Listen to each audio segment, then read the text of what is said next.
கர்த்தருடைய பெரிதான கிருபையினாலே இந்த இடத்திற்கு ஆண்டவர் என்னை என்ன நோக்கத்திற்காக அழைத்து வந்தாரோ தெரியாது. ஆனால் இந்த அவருடைய சித்தத்துக்குள்ளாக, அவருடைய பலத்த கைக்குள்ளாக நம்ம அடங்கி இருக்கிற போது அவர் நம்மளை நடத்த வல்லவராக இருக்கிறார். இந்த 7வது ஆண்டு தொடக்க விழாவில் அனைவரும் கலந்துருக்கீங்க. எல்லாரையும் தேவன் தாமே ஆசீர்வதிப்பாராக. நான் இந்த ஜாஸ்வா டிவி இன்னும் வளர்ந்து பெறுகிறதுக்கு நாம் என்ன செய்வோம், அனுதினமும் ஜெபத்தில் நம்மளுடைய பங்களிப்பை தெரிவித்துக் கொள்வோம். நான் இப்போ தான் குட்டி பிள்ளை, என்னடா பெரிய பொம்பளை மாதிரி நிற்காங்களே, குட்டி பிள்ளைன்னு சொல்கிறீங்களா அப்படின்னு நினைக்கிங்களா? எல்லா தேவ ஊழியர்களும் ஆரம்பித்த நாள்லேருந்தே என்ன செய்கிறாங்க, செய்தி கொடுத்துட்ருக்காங்க. நான் இப்போ தான் உள்ளே வந்திருக்கேன், தத்தி தத்தி தவழ்ந்து இப்போ தான் வந்திருக்கேன் உள்ளே. எப்படின்னா 2வது இந்த சாம்பல் புதன் லெந்து டேஸ் வரும்ல, அப்போ அந்த நேரத்தில் பவர் சத்திரத்துலேருந்து சகோதரி ஏற்கனவே இங்கே செய்தி கொடுத்துட்டு தான் இருந்தாங்க. அருணா அப்படிங்கிற அந்த சகோதரி தான் ஒரு தடவை என்கிட்ட சொன்னாங்க, அக்கா அந்த ஜாஸ்வா டிவிக்கு ஒரு நாள் ப்ரேயர் பண்ணுவீங்களா அப்படின்னு. நான் ஏற்கனவே குலசேரப்பட்டி சர்ச்சுக்கு அந்த லெந்து டேஸில் ஒரு செய்தி கொடுப்பேன், 7 செய்தியில் 1. அப்போ நான் இன்னொன்று நினச்சிக்கிட்டு இருந்தேன், இன்னொரு நாள் இன்னொரு செய்தி கொடுக்கணுமே அப்படின்ட்டு நினச்சிக்கிட்டு இருந்தேன். எங்களுடைய ஆலயத்தில் பவர் சத்திரத்தில் யோசிச்சிருந்தேன். ஆனால் அதுக்குள்ளே எல்லாம் போட்டியில் 7 வசனமும் எடுத்துக்கிட்டாங்க. ஆனால் என்னால் கொடுக்க முடியல. அப்போ ஆண்டவரை எனக்கு இன்னொரு வசனம் வேணும், இன்னொரு இடத்துல நான் கொடுக்கணும், எனக்கு நீங்கள் எங்கே வச்சு பயன்படுத்துவீங்கன்ட்டு ப்ரேயர் பண்ணிக்கிட்டு இருந்தேன். அந்த சகோதரி எனக்கு சொன்னோன்னே ரொம்ப சந்தோஷமாயிட்டு. டிவிலன்னு இல்லை, ஆனால் இன்னொரு செய்தி ஆண்டவர் எனக்கு ஆயத்தப்படுத்தி வைத்திருக்கிறார் அப்படின்ட்டு. அப்புறம் டிவியில் அந்த ஒரு மெசேஜ் கொடுத்துட்டு போயிட்டேன். போனதுக்கப்புறம் திருப்பி என்னை எடுத்து பயன்படுத்துவாருன்னு நான் நினைக்கவே இல்லை. திரும்பவுமா அந்த சகோதரி என்கிட்ட பேசிட்டு சொன்னாங்க, அக்கா நீங்கள் இன்னும் செய்யுங்க, செய்தி கொடுக்கறதுக்கு நீங்கள் வருவீங்களா அப்படின்ட்டு. நான் உடனே அவங்ககிட்ட வரேன்னு சொல்லலை, நான் ப்ரேயரில் வைக்கணும், ஆண்டவர் எனக்கு என்ன சித்தம் வச்சுருக்காங்களோ அதுக்கப்புறம் நான் சொல்கிறேன், 2 நாள் எனக்கு டைம் கொடுங்க அப்படின்னு சொல்லியிருந்தேன். 2 நாள் டைம் ஆச்சு, ஆனால் நான் சொல்லலை. திரும்பவும் ஃபோன் பண்ணாங்க. திரும்பவும் நான் எனக்கு இன்னும் சரியான பதில் ஆண்டவர்கிட்டருந்து வரல அப்படின்னு சொல்லிட்டு ப்ரேயரில் காத்திருந்தேன். அதுக்கப்புறம் தான் சரி வர்றேன்னு சொல்லிட்டு 2-3 நாள் கழித்து சொன்னேன். அதுக்கப்புறம் சொல்லிவிட்டு ஊழியத்தோட பெயர் வேணும்னாங்க. நான் அப்போ தான் யோசித்தேன், ஆண்டவரே நான் என்ன ஊழியம் பண்ணுறேன், நான் என்ன ஊழியத்தோட பேரை நான் சொல்ல முடியும் ஆண்டவரேன்ட்டு ப்ரேயரில் வச்சேன். நான் இப்போ சண்டே கிளாஸ் எடுத்துகிட்ருக்கேன் பவர் சத்திரத்தில். எங்களோட ஆலயத்தில் 10-14 வருஷமாக சண்டே கிளாஸ் சிறுவர் ஊழியம் பண்ணிகிட்ருக்கோம்.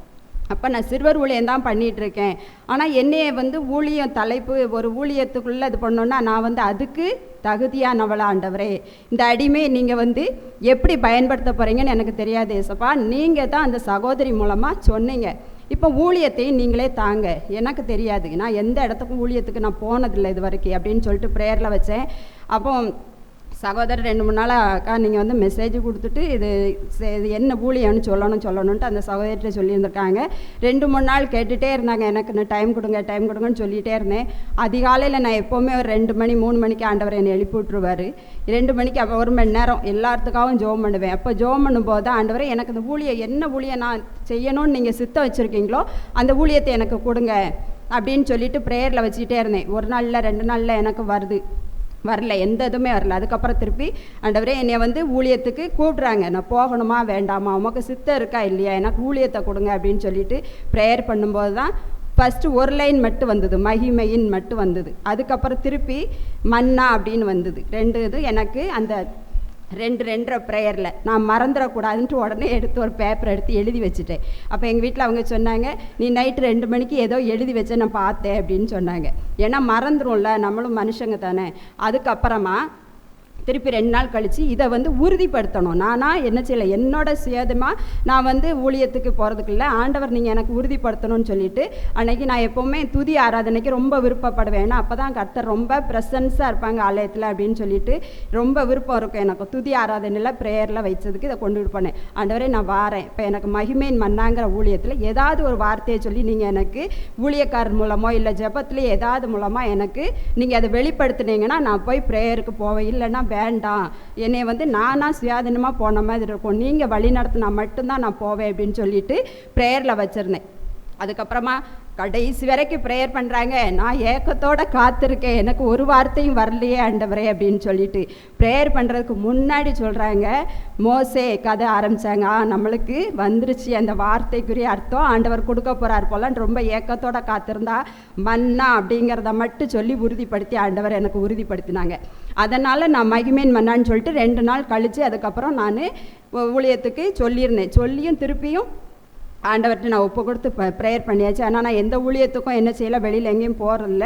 சண்டே கிளாஸ் ஊழியம் மட்டும்தான், சின்ன பிள்ளைங்களுக்கு பண்ணுறது மட்டும். ஆண்டவர் என்ன நோக்கத்திற்கு என்னை எடுத்து பயன்படுத்துகிறாங்கன்னு தெரியாது. அது இந்த ஜாஷ்வா டிவி மூலமாக பயன்படுத்துகிறாங்கன்னு எனக்கு தெரியல. ஆனால் எனக்காக யாவையும் செய்து முடிக்கிற கர்த்தர், அந்த ஒரு வசனம் எனக்கு ரொம்ப பிடிக்கும். அதுக்கப்புறம் இன்னொன்று, எக்காலத்திலும் நான் கர்த்தரை சோஸ்தரிப்பேன், அவர் துதி எப்பொழுது என் வாயில் இருக்கும் அப்படிங்கிற அந்த வசனமும் 2 எனக்கு பிடிக்கும். அந்த 2 வசனத்தையும் எப்போவுமே நான் என்ன செய்வேன், சொல்லிட்டு இருப்பேன். ஆண்டவர் என்னுடைய அப்பா என்னை வழி நடத்துவாங்க, எனக்காக எல்லாம் செய்து முடிப்பாங்கன்ற ஒரு நம்பிக்கை எனக்கு எப்போவுமே உண்டு. சரி, இதன் மூலமாக என்ன நிறைய ஊழியக்காரர்களையும் சந்திப்பதற்கு ஆண்டவர் வாய்ப்பை கொடுத்துருக்காங்க. இந்த ஜாஷ்வா டிவி மூலமாக என்னது, எனக்கு இலங்கையிலேருந்தும் இங்கேருந்து இலங்கைக்கு இந்த நம்ம எல்லாரோட மெசேஜும் போகுது. அதே மாதிரி அமெரிக்காவிலேருந்தும் என்ன செய்தாங்க, என்னோடய ரிலேஷன்ஸ் எல்லாம் ஃபோன் பண்ணி நல்லா இது பண்ணுறீங்க, ப்ரேயர் பண்ணுறீங்கன்னு சொன்னாங்க. ஒரு நிறைய என்னது இயேசுவை அறியாதவங்க ஃபோன் பண்ணி சொல்கிறாங்க, எங்களுக்கு சமாதானமாக இருந்துச்சுமா, உங்கள் செய்தி கேட்டது பிரயோஜனமாக இருந்துச்சு அப்படின்னாங்க. நான் சொன்னேன், நிறைய தேவ ஊழியர்கள் வர்றாங்க, எல்லா மெசேஜையும் பாருங்கள், எல்லாருக்காகவும் ப்ரேயர் பண்ணுங்க, இதுதான் நான் சொல்கிறது. அதை சொல்லுவேன். அதுக்கப்புறம் நிறைய பேர் என்ன செய்கிறாங்க, சொல்லிவிட்டு அவங்களுக்கு ஒரு வேலை கிடைக்கலன்னு சொல்லிவிட்டு ப்ரேயர் பண்ணிக்கோங்கன்னு சொன்னாங்க, நிறைய ஜெப குறிப்பு. அப்போ சகோதரர் ப்ரேயர் பண்ணும்போது கூட நான் தம்பிகிட்ட சொல்லி அந்த ஜெப குறிப்பை கொடுத்துருந்தேன். அது உடனே அவங்களுக்கு வேலை கிடச்சிட்டுன்னு சொல்லிட்டு 2 வாரத்தில் ஃபோன் பண்ணி ரொம்ப சந்தோஷமாக சொன்னாங்க. அது எவ்வளோ பெரிதான கிருபை பார்த்தீங்களா. அதே மாதிரி தான் நிறைய ஜெப குறிப்பு வருது. ஒரு ஜெப குறிப்பு விருதுநகர்லேருந்து அந்த அம்மா தொடர்ச்சியாக டெய்லி எனக்கு வாட்ஸ்அப்பில் போட்டு விட்டுக்கிட்டே இருப்பாங்க. ஒரு நிறைய பிரச்சனை போல் அவங்களுக்கு. ஆனாலும் நான் அவங்களுக்கு என்ன செய்கிறேன், ப்ரேயர் பண்ணிக்கிட்டே தான் இருக்கோம். தம்பிக்கிட்டேயும் சொல்லியிருந்தோம். அதே மாதிரி அவங்க டெய்லி பண்ணாங்க. நேற்று காலையிலையும் ஃபோன் பண்ணி எனக்காக ஜெபம் பண்ணுங்கம்மா அப்படின்னு சொல்லிட்டு ஜெபம் பண்ண சொன்னாங்க. இப்படி நிறைய அடிமையை கூட என்ன செய்கிறாங்க, எடுத்து பயன்படுத்துகிறாங்க.